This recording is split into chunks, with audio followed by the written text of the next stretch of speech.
I welcome you to my channel. Subscribe and listen to my new stories every day. I've always been a believer in patterns, in the ebb and flow of life. For 15 years, my marriage with Lila followed a steady rhythm, a dance of routines, shared jokes, and occasional disagreements. We weren't perfect, but we worked. Or at least, that's what I believed. Looking back, maybe I ignored the dissonance in our rhythm, the offbeat steps that hinted at something darker. It started small, as these things often do. Lila's phone became a constant companion, clutched tightly even when she cooked dinner or folded laundry. It seemed innocent enough at first. She was a project manager at a demanding agency, and her team often messaged at all hours. But then the calls began, whispered conversations she'd take in the other room. When I asked who it was, her answers were quick, deflective, work stuff or just a friend needing advice. The first red flag waved during our last road trip to the mountains. We stopped at a Wawa for a bathroom break. Lila left her phone on the seat, and I didn't think twice about it until it lit up with a notification. Before I could even glance at the screen, she burst out of the convenience store in a sprint, her eyes laser-focused on the phone. The moment she snatched it out of my hand, her face was a mix of panic and fury. "It's private," she snapped. I let it go, but the seed of doubt was planted. As the weeks passed, Lila's behavior grew more erratic. She'd leave earlier for work and come home later. She insisted on taking all her calls in private, often claiming they were sensitive, client discussions. At first, I accepted these explanations, chalking it up to stress or job demands. But the intimacy we once shared, the long conversations before bed, the unspoken understanding, was evaporating. She seemed like a ghost of the woman I married, someone slipping further away with every passing day. One evening, she announced she'd be traveling for work over the weekend. It wasn't unusual, her job required frequent trips to conferences and meetings. Still, something felt different this time. She seemed almost eager to leave, her suitcase packed days in advance. As she breezed through the house, humming and double-checking her itinerary, I couldn't shake the sense that this wasn't just another business trip.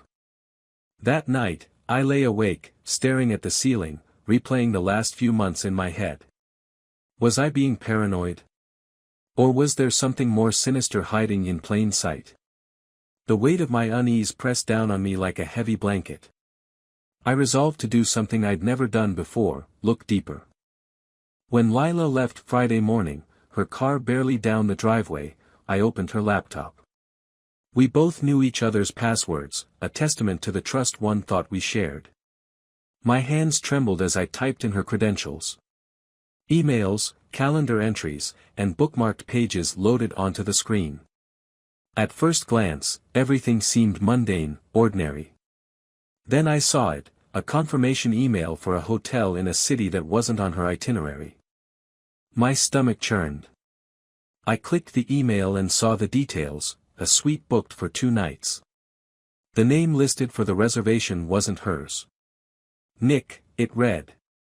The word felt foreign and venomous, a dagger buried in the chest of my trust. I dug deeper, combing through her recent credit card statements. Dinner reservations, shopping sprees, even theater tickets, expenses that didn't match the life we lived together. My mind raced with possibilities, each one darker than the last. The truth was staring me in the face, undeniable yet surreal. Lila was living a double life, and I had been too blind to see it. That weekend, I didn't confront her. Instead, I spent hours piecing together the evidence, printing out receipts, taking screenshots, and organizing it all into a file. Anger simmered beneath my skin, but I kept it at bay. This wasn't just about catching her in a lie. It was about reclaiming control of a narrative I didn't even realize I had lost. When Lila returned Sunday evening, she wore the mask of the woman I once knew, smiling, affectionate, acting as though nothing had changed. But I had changed. I was no longer the oblivious husband she'd been lying to. I watched her closely as she unpacked, noting every forced smile, every evasive answer to my casual questions about her trip. It was like watching a stranger in my own home. Later that night, as we sat on the couch watching TV, I noticed her phone buzzing incessantly. She didn't reach for it, didn't even glance at it. Instead, she turned to me and said, "You're quiet tonight. Everything okay?" I smiled faintly, the kind of smile that hid 1,000 thoughts. "Just tired," I replied. Inside, I was anything but. Every nerve in my body screamed for action, but I knew patience was key. I had the evidence, now I needed the perfect moment to expose it. By the time Lila went to bed, I had already begun planning my next move.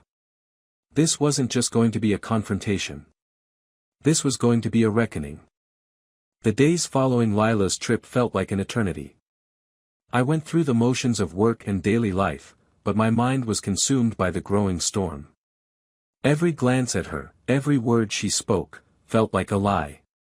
She didn't know it yet, but her carefully constructed facade was crumbling, and I was the one holding the sledgehammer. My first step was to piece together her patterns.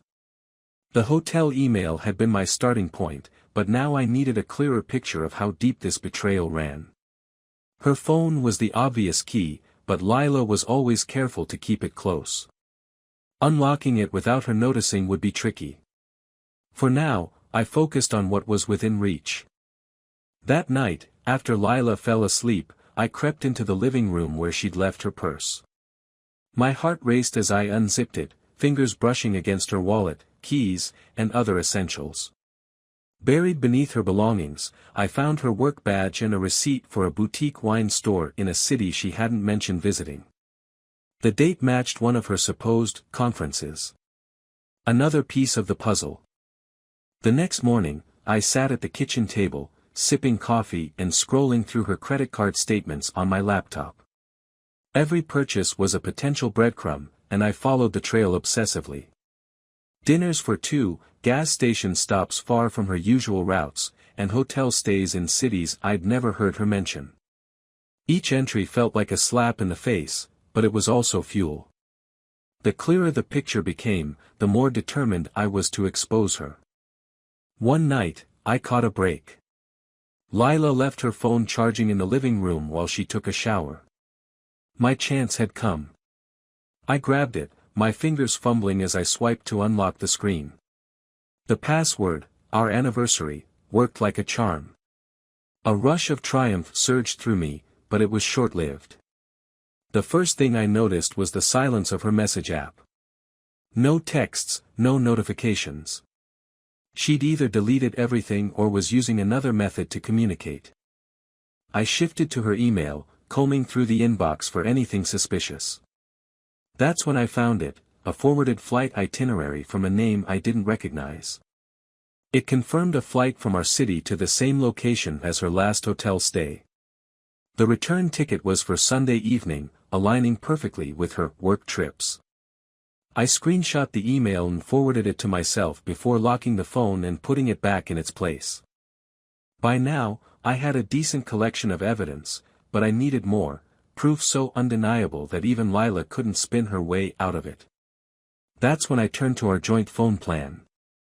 I logged into our account online and scrolled through her call and text history. A particular number stood out, appearing dozens of times over the last few months. The area code wasn't local, and the frequency of the calls spoke volumes. Curiosity pushed me further. I searched the number online, eventually linking it to a VoIP service. Someone was going out of their way to stay anonymous. The implications were clear, whoever Lila was talking to didn't want to be found. I saved the number and resolved to dig deeper. As the days turned into weeks, my world became a careful balancing act. On the surface, I played the part of the loving husband, while behind the scenes, I meticulously plotted my next steps. Lila, oblivious to my discoveries, continued her charade. She'd laugh at dinner, kiss me goodnight, and occasionally complain about her work stress. Each moment felt surreal, like watching a performance where I already knew the ending. One evening, while we were watching TV, I noticed her phone buzzing on the coffee table. She ignored it, her eyes glued to the screen. The caller ID flashed with a name I didn't recognize. My stomach tightened as I realized it matched the area code from the mysterious number. I couldn't resist. "Who's that?" I asked casually. Lila glanced at the screen, her expression unreadable. "Oh, just someone from work," she replied, silencing the call without answering. Her response was too smooth, too practiced. I knew then that I couldn't wait much longer to confront her. The breaking point came on a Friday night. Lila announced she'd be traveling again, this time for a last-minute client meeting. Her demeanor was cheerful, even excited, as she packed her bags. I watched her, my anger barely contained. She kissed me goodbye, promising to call when she landed. As her car disappeared down the driveway, I felt a strange sense of relief. The stage was finally set. That night, I took everything I'd gathered, screenshots, receipts, credit card statements, and laid it out on the dining room table. The evidence painted a damning picture: hotel stays, clandestine dinners, and a man named Nick who seemed to exist only in the shadows of her life. I stared at the collection for hours, a mix of anger and sadness swirling inside me. How had it come to this? How had the woman I loved become a stranger? But this wasn't the time for self-pity. Lila had made her choices, and now it was my turn. With the evidence in hand, I began planning the confrontation. This wasn't just about catching her in the act. It was about reclaiming the truth, about breaking free from the lies that had ensnared me. The storm was coming, and I was ready to face it. The house was eerily quiet after Lila left for her client meeting. It wasn't just the absence of her presence, it was the weight of what was to come. I spent the next morning organizing the evidence, each piece meticulously catalogued. I needed it to be perfect. There would be no room for her to twist the narrative. This time, the truth would stand on its own. As the day unfolded, I rehearsed the confrontation in my mind. Would I lose my temper? Could I remain calm? The stakes were high, and I couldn't afford to falter.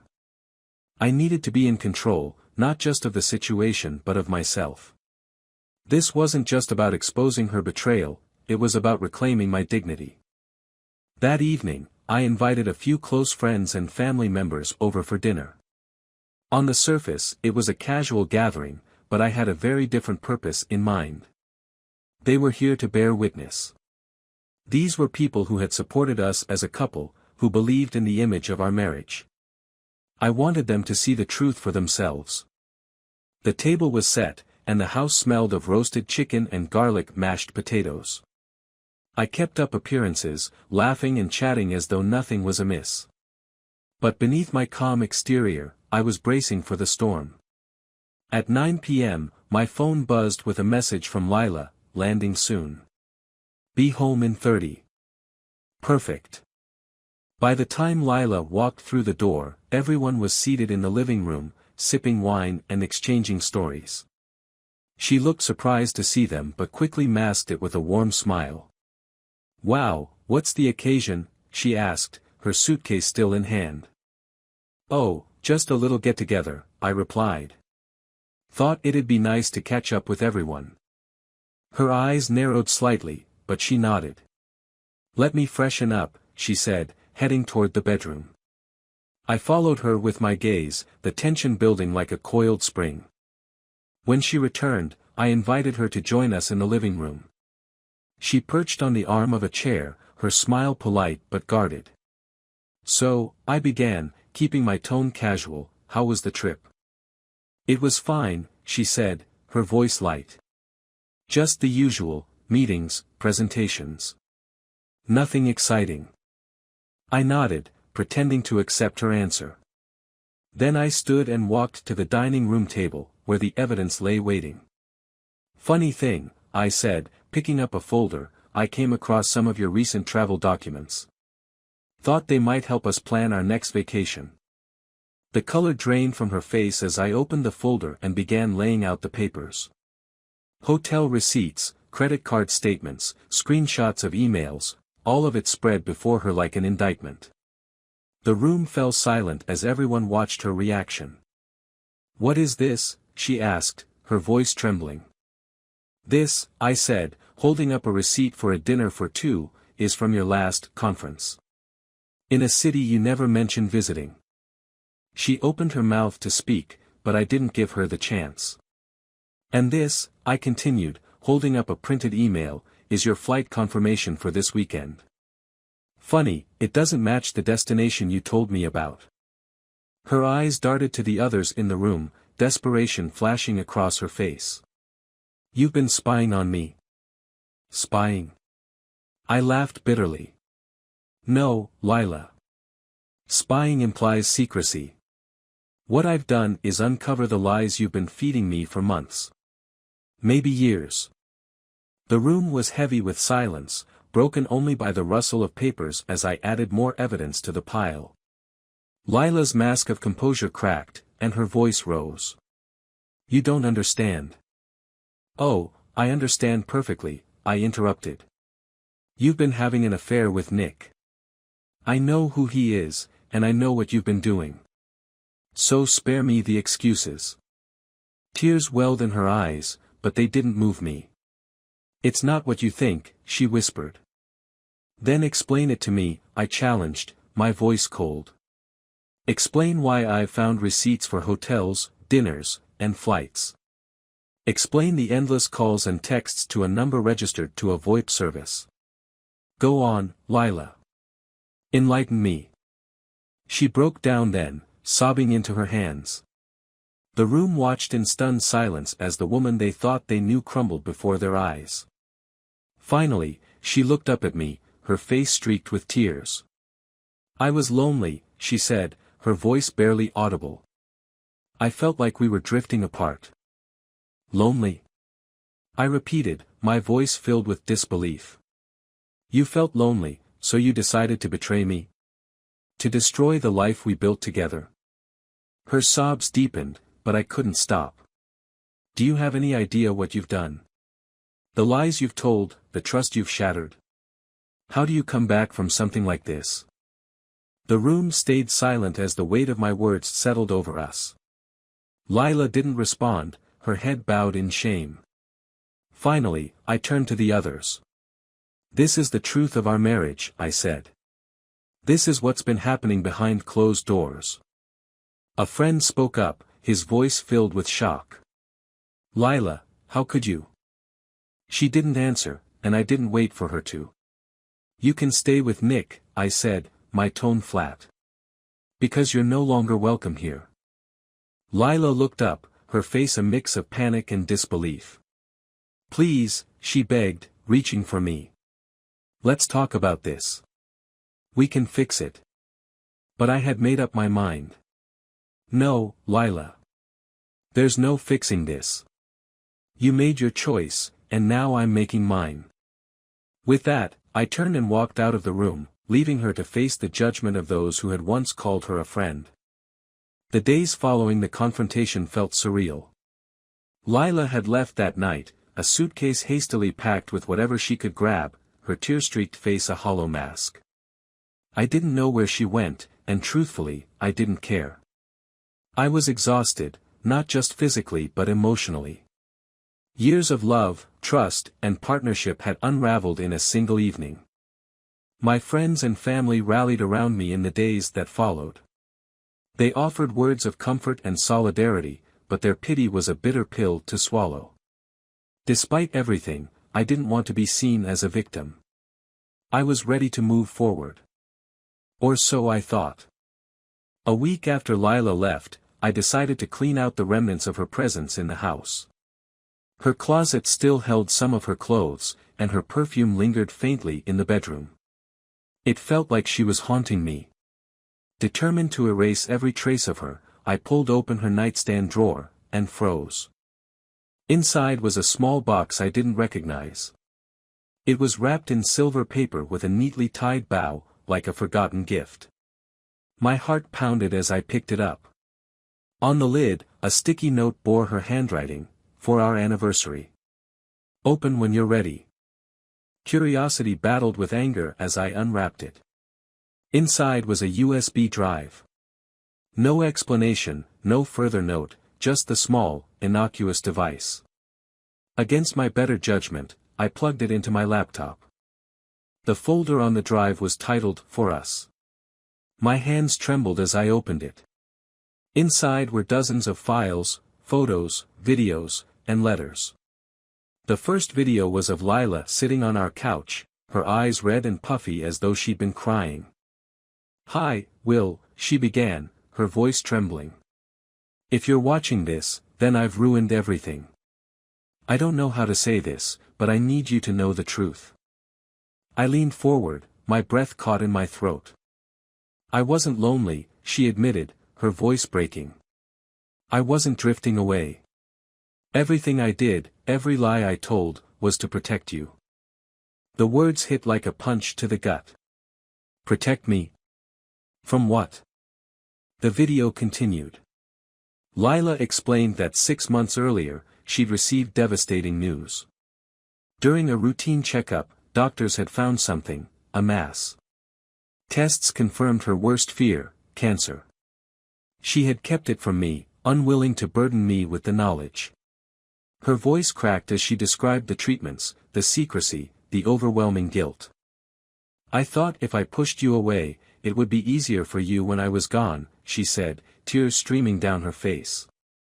"I thought if you hated me, you wouldn't miss me as much." My mind raced as I pieced together the implications. The hotel stays, the VoIP number, the strange expenses, they weren't for an affair. They were for medical treatments, consultations, and trips to specialists she didn't want me to know about. Nick wasn't her lover, he was a doctor, a leading oncologist she'd been consulting in secret. The files on the drive confirmed her story. Medical records, receipts for treatments, even correspondence with Nick about her prognosis. My chest tightened as I read the words, "Stage 4. Prognosis, 6 months to a year." The final video was the hardest to watch. Lila looked frail, her once bright eyes dimmed by exhaustion. "I don't expect you to forgive me," she said softly. "But I couldn't let you think it was all for nothing. I love you, Will. Always have, always will." The video ended, leaving me staring at the screen in stunned silence. My anger, my sense of betrayal, melted into something deeper, regret. I had judged her without knowing the full story. I had condemned her for what I thought was a selfish betrayal, never imagining the sacrifice she had made for me. I spent the next day trying to find her, desperate to make amends. I called her phone, her friends, even her workplace, but no one had seen or heard from her. Finally, I remembered the hospital listed in the correspondence. My heart pounded as I dialed the number. The receptionist confirmed she was there. When I arrived, I found her in a private room, hooked up to monitors and 4 drips. She looked smaller than I remembered, her skin pale and fragile. Her eyes widened when she saw me. "You shouldn't be here," she whispered, her voice barely audible. I pulled a chair beside her bed and took her hand. "I should have been here all along," I said, my voice thick with emotion. "I'm sorry, Lila. I'm so sorry." Tears filled her eyes as she squeezed my hand weakly. "I didn't want you to see me like this." "I don't care," I said fiercely. "You're my wife. For better or worse, remember." A faint smile crossed her lips. "I didn't think you'd still want me." "I never stopped," I replied. Over the next few weeks, I stayed by her side. We talked, laughed, and cried, making the most of the time we had left. It wasn't easy, but it was real. In her final days, I held her hand and told her everything I wished I'd said sooner. When the end came, it was peaceful. She was surrounded by love. As I stood by her grave, the memories of our life together played in my mind. The good, the bad, and everything in between. She had made mistakes, but so had I. In the end, all that mattered was the love we shared, a love that, even in death, would never truly fade. Life would move on, but I would carry her with me always. Lila had taught me the power of forgiveness, of understanding, and of fighting for the people you love, even when it's hard. And for that, I would be forever grateful.